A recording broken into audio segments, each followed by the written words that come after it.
guys, welcome back to my channel. So I have started reading Peer-e-Kamil. I started it on 16th of November and come along and finish this with me. So far I have been a little bored, but now things are taking a turn. I hung on because of the interpretation that my friend shared with me. So Peer-e-Kamil is about the best mentor. That's what Peer-e-Kamil translates to. Peer-e-Kamil means the best mentor, and in Islam we consider the best mentor to be our Prophet, that is Prophet Muhammad sallallahu alaihi wasallam. So the goal for now is to read one chapter every single day and go on like that for as long as possible. And this is my favorite bookmark gifted to me by my very brother. Thank you so much. Hi there. Come along, complete this with me.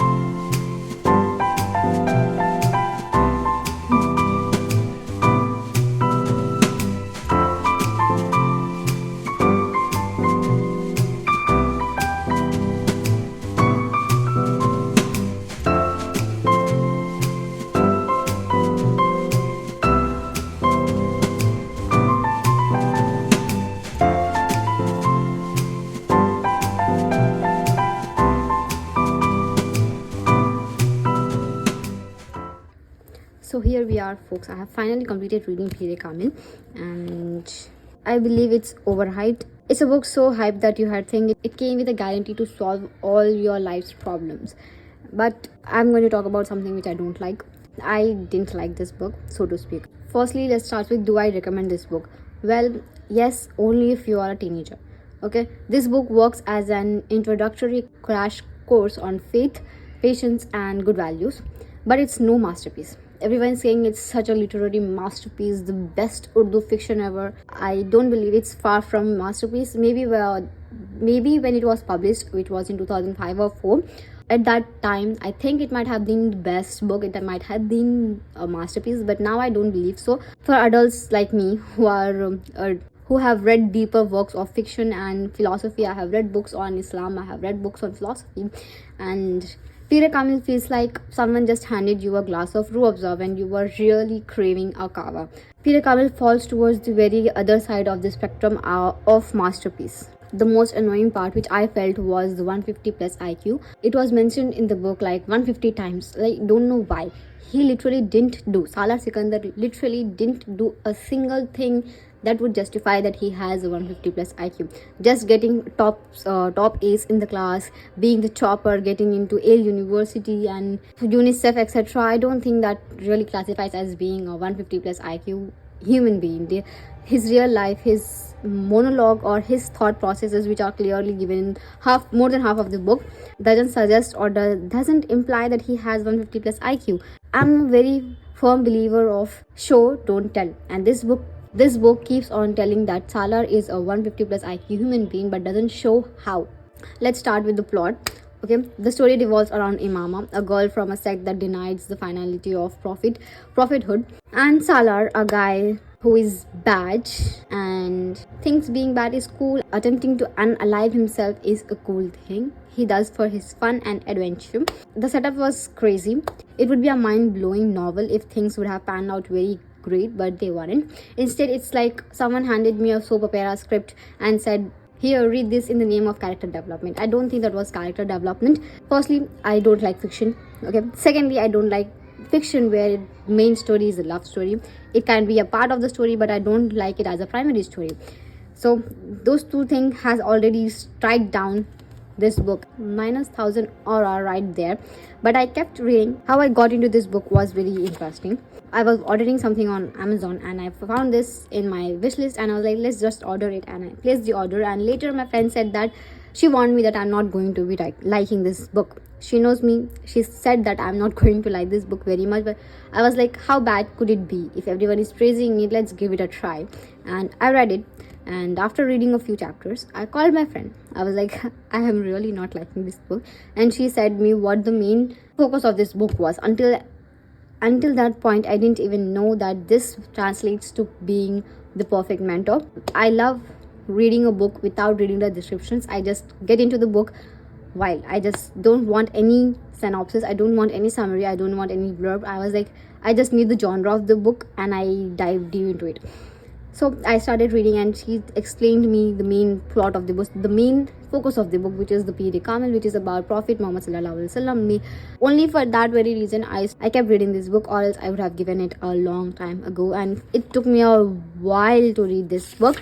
It was a book full of melodrama, and the internal monologues of the character was just boring. Had I read this a few years ago, I would have appreciated it, like maybe in the 2015-17, along those parts. I would have liked this book, but now I don't. After reading so many great novels, so many great fiction, so many great books on Islam, but I don't think this qualifies as such. I don't really understand the hype of this, and everywhere people just talk about Salar Sikandar, and Salar Sikandar is the most annoying person ever for me, because he didn't act like a person would act when he has a 150 plus IQ. I have met better characters such who show that they have more IQ than Salar. Actually, the plot was very weak. For the writing, just for the writing, I would give 3 stars.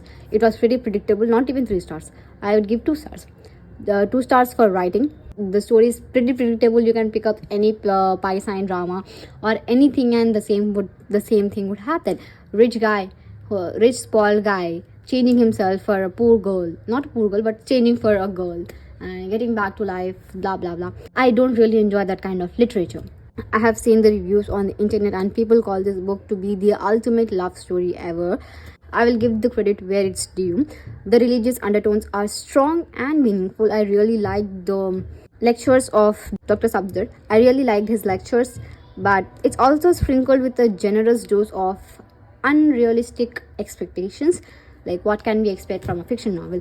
Girls out here are hoping for Salah to fall from the heaven and rescue them. Spoiler alert, life doesn't work like that. If you're curious about Islam, just go and listen to lectures. You would save a lot of time, and you will learn much more about Islam. Don't do the mistake that I did. Don't read this book just for Islamic clarity. I have met people who are from the aforementioned sect, and they are not that bad as it has been described in this book. It represents that sect as a very bad person. As I said, I like having different POVs, and looking from a perspective of a person who belongs to that sect described as very ill in this book, I don't really like. It's really very disrespectful for that sect. I don't really know how it's out there, but I have met people from other sect, from this sect particularly, who doesn't believe in the finality of prophethood, and who believe that there would be another prophet after Prophet sallallahu alaihi wasallam. But they are not as bad as it is mentioned in this book. Okay, Hashim has been put into a very negative light, and I don't think that's appropriate. Let's talk about the story. As I already mentioned in the beginning, the story focuses on a divisional sect which doesn't believe in the finality of Prophet Muhammad sallallahu alaihi wasallam. The story revolves around Imam Hashim and Salar Sikandar, as they both stumble upon the righteous parts of Islam, and they struggle to stick with it, and their problems along the way. I believe that this is highly overrated, and personally, as a book reviewer and speaking from a very critical point of view, I didn't like it. Within the first few chapters, I realized that this book isn't meant for me. I'm not the customer for this book. I'm not the appropriate reader for this book. But a very kind friend of mine informed me that this book is more than a love story. It's talk about Peer-e-Kamil, the perfect mentor in Islam, which is Prophet Muhammad sallallahu alaihi wasallam. Hence, I was very curious to keep on reading it, but it was a verbose book ever. The only good thing about this book was it talked about Islam, and it ended as well. I gave it 2 stars just because of that, and I also gave extra 0.5 because it made me cry, which was very rare. And there were some parts of the book which really hit, like this, which I have annotated pretty badly, so I hope no one reads that.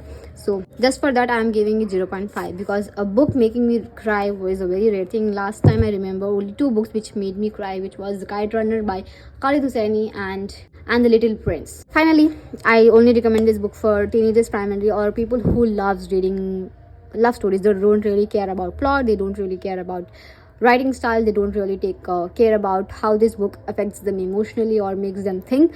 This book doesn't really do anything. So if you are someone like me who likes to read books which question them, which leaves them aghast for a while after finishing the book, then this isn't for you. So that's my take on Peer-e-Kamil. Love it or hate it, let's discuss in the comments below. Have you read it? Did it change your life? Because it apparently changed so many people's life and brought them closer to Islam.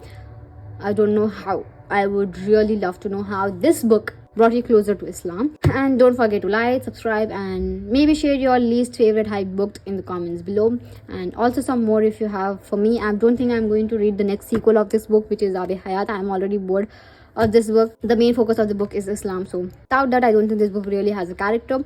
It's very weak. The story, the plots, the scenes, the character, everything is very poorly written. So in Urdu fiction, I think this isn't a masterpiece. That's my honest review. You can bring out your weapons against me, but that's what I'm seeing. And just because everyone on the internet likes this book, I'm not going to say that I'm giving it a 5 stars, because I honestly don't think this book deserves a 5 star. And it really hurts to see that this kind of books are overhyped, where books which really change, which really do make you think, which puts your two brain cells together, are underhyped, like Namal, which is not read by many people in my life. I have met people who read Peer-e-Kamil. I have met so many people who have met Peer-e-Kamil and Abe Hayat and so many other novels like Jannat Ke Pate, which I have not read yet. But it really hurts to see books like these being overhyped. Again, this is a proof that we should never trust on Bookstagram, BookTok, BookTube. No, not BookTube, because I am on BookTube, so sorry. So BookTok and Bookstagram. I have always ended up hating the books which I read because it was recommended on BookTok. So I stopped reading books recommended by BookTok. The last book which I read because of BookTok was The Most Powerful Woman in the Room. And after that book, I was like, no, BookTok recommends very poorly written books, very introductory kind of books. And in literature, there are many books which go in depth. So I stopped reading BookTok books. If you are someone who have also struggled with the same thing, do subscribe, because here on my channel we are not going to be following the BookTok trend. We are going to read books which deserve to be read, and this one isn't that one. I know that for sure. So if you know any book which deserves to be read, do make sure to recommend it to me. And you can check out my other reviews where I have recommended books which are worth reading, which are worth your time, and more coming up in the future. So Allah Hafiz.